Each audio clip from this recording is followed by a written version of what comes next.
እሺ አመሰግናለሁ። እንኳን ለሹም ተብዬን የምስረታ ጉባኤ በሰላም አደረሳችሁ፣ እንኳን ደስ አላችሁ ማለት እወዳለሁ።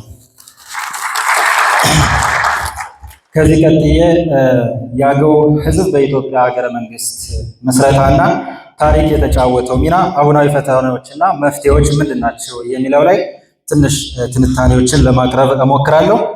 የጽሑፉ ዋና ዓላማዎች የአገው ሕዝብ በኢትዮጵያ ሀገረ መንግስት ምስረታ ውስጥ የነበረውን ጥንታዊ ሚና ለማጉላት፣ የአገው ሕዝብን ታሪካዊና ፖለቲካዊ መገለልን ለመተንተን፣ በአገው ሕዝብ ላይ አሁን ያሉበትን ተግዳሮቶች ለመለየት፣ ስትራቴጂካዊ የፖለቲካና የልማት መንገድ ወደፊት ለማቅረብ እንዲያመች ተደርጎ የተሰራ ነው ማለት ነው።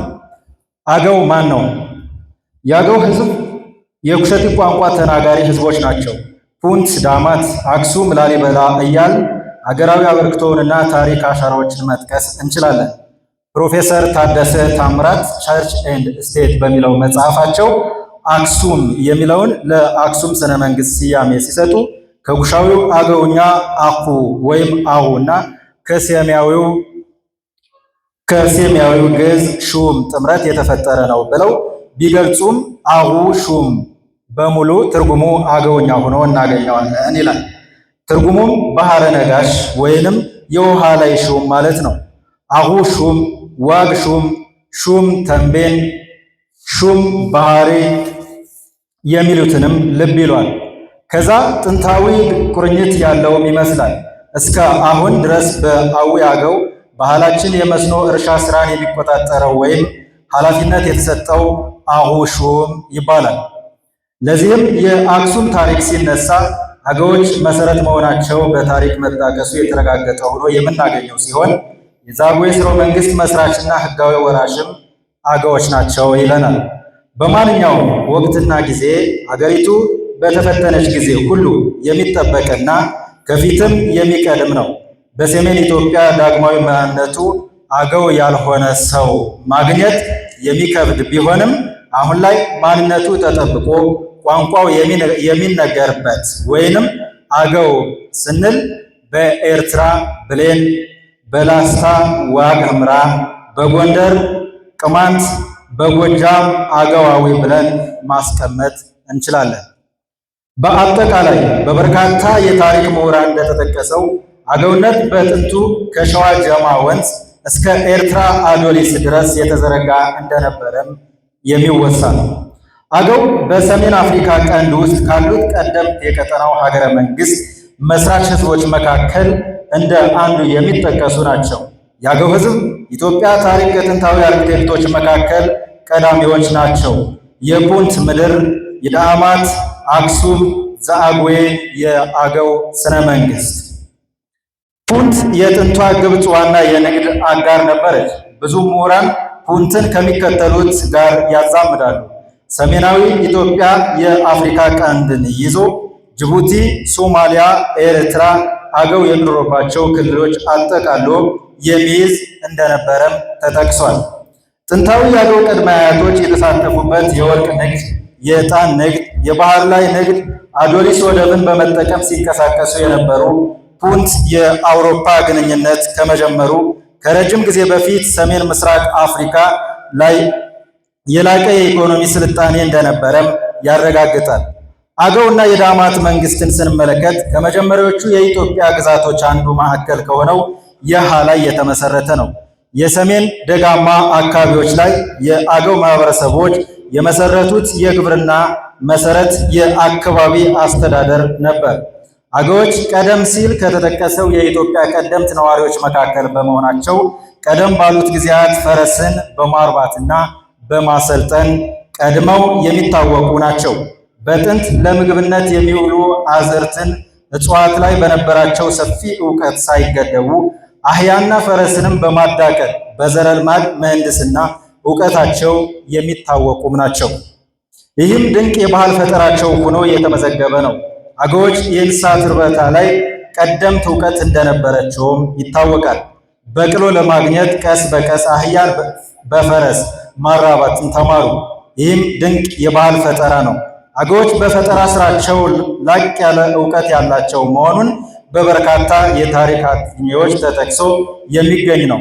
ለአብነትም እነ ፕሮፌሰር ኃይለ ለሬቦ፣ ፕሮፌሰር ላጲሶ የመሳሰሉትን መጥቀስ ይቻላል። በኢትዮጵያውያን ዘንድ ተወዳጅ የሆነው ምግብ እንጀራና ዶሮ ወጥ የፈጠራቸው ውጤት ነው። የቃሉንም ስያሜ ስንወስደው እንጀራ ማለት አገውኛ ነው። እንጃ አራ ትርጉሙ የበሰለ እህል ማለት ነው። ቅድመ አያቶቹ አገዎች ጤፍ፣ የኑግ የሆርቲካልቸር ቴክኒኮችና እንደ ስንዴ፣ ገብስ እና ተልባ ያሉ እጽዋትን ለምግብነት እንዲውሉ ተመራምሮም አብቅቷል። የደቡብ አረቢያ የባህል ተጽዕኖ በደአማት ከአገው አስተዳደር ጋር ተቀላቅሏል። ይህም ሴማዊ ከኩሻዊ አገው ጋር የመዳቀል ወሳኝ ታሪካዊ ሁነት የተፈጠረበት ዘመን ነበር። ይህ ዘመን አጥኚዎች ሴማዊ የሳባ ቋንቋና ኩሻዊ የአገው ቋንቋ ተዳቅሎ ግዕዝ የተፈጠረበት ዘመን ጀምሮ ተደርጎም ይወሰዳል። የዳማት ስልጣኔ የውጭ ቅኝ ግዛት አልነበረም። ጠንካራ የአገው መሰረቶች ያሉት የተቀላቀለ የአፍሪካ ስልጣኔም ነበር። አሁሹም አክሱም ከአንደኛው እስከ 7ኛው ክፍለ ዘመን በዓለም አቀፍ ደረጃ ሀያል መንግስት የነበረው ነው።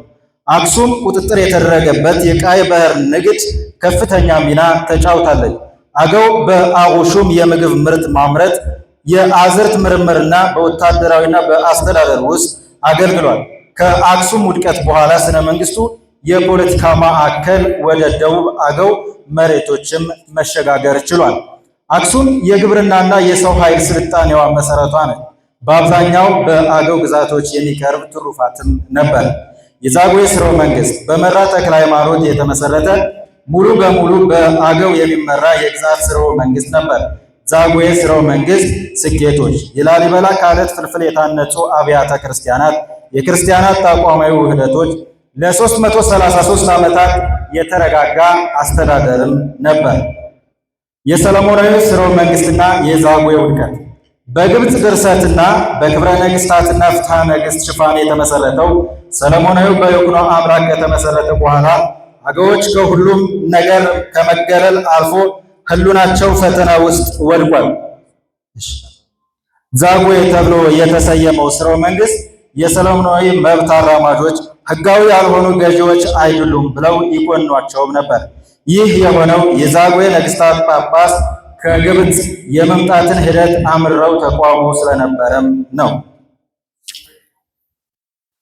አገዎች ቋንቋቸውን የማጥፋትና የማዳከም፣ የፖለቲካ ተጽዕኖ፣ የባህል እውቅና መነፈግ፣ የአገው ማንነትና ታሪኮች በሌሎች የመዋጥ የመበታተን አደጋም ገጥሟቸዋል። ከሰለሞናዊ ሥርወ መንግስት በኋላ አገውን ከሁሉም ነገር መግፋትና የማግለሉ ተግባር በአጋጣሚ የሆነም አልነበረም። ስልታዊና ታሪካዊ ታስቦበት የተደረገ መሆኑን ብዙዎች ይመሰክሩታል። ደካማ የፖለቲካ ውክልና እንዲኖረውም ተደርጓል ማለት ነው። ራስን በራስ መስተዳደር አለመቻል በሞግዚትነት የሚወከሉ ሞሰለኔዎች ጫና ስር ይገኛል።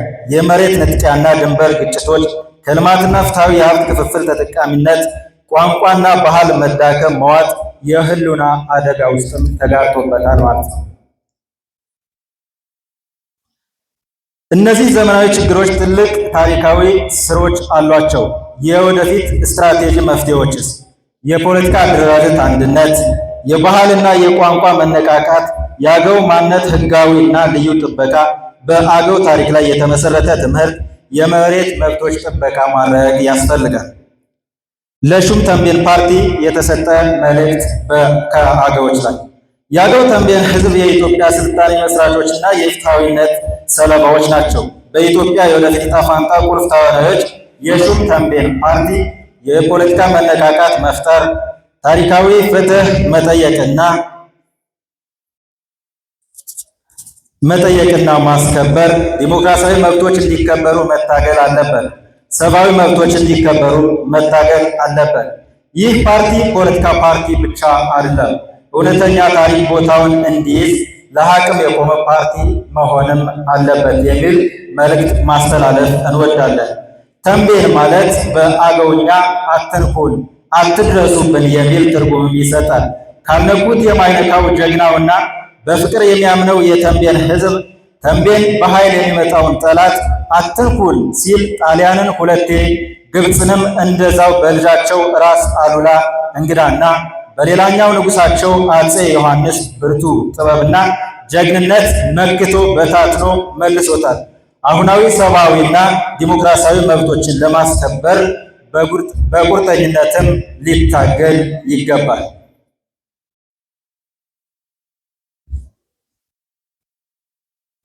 እሺ፣ አመሰግናለሁ። ከኛ የነበረው መልእክት ይሄ ነበር።